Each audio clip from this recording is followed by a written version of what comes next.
Alrighty, welcome back. So we're going to talk about functions here and representation. So we're going to talk about what this f of x is meaning here. How do we use f of x? All right, so representing a function is what we're doing. So when you see this f and x in parentheses, it does not mean that we're multiplying. This is not f times x. Nope. It represents the output when we have an input of x. So for instance here, we have this function f of x. That's what we're talking about, function f of x. Where this x is the input. Remember that? X is the input. And what we get out, that total thing that we get out, this whole thing is the function of x.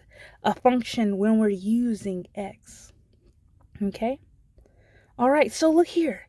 Here's a function. We have a function of x. Let me use my arrow here. A function of x when 7 plus x. So a function of x equals 7 plus x. So when we're using this input x, let's say x here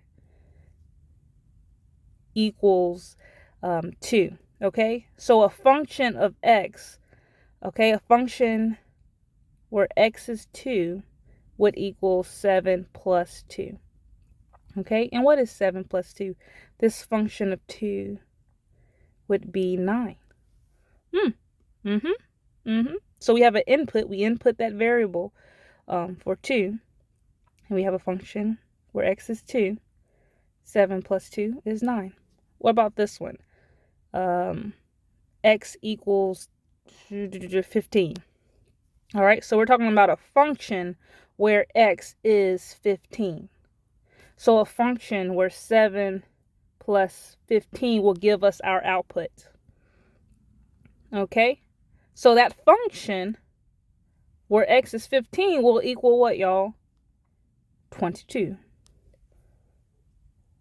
All right, let's take a look at this function here. So we have a function of x where x is being squared. Okay, so let's say x equals 4 here. Okay, so what is a function where x is 4? So we're going to replace x here with 4. What is 4 squared? So this function will equal 4 times 4, 16. Okay, what about where x equals 5? So the function where x equals 5 would be 5 times 5, and that's going to be 25. 5 squared, y'all. I want to do another one. How about where x equals negative 10? Okay, so I'm talking about a function where x is negative 10. So 10 squared, negative 10 squared,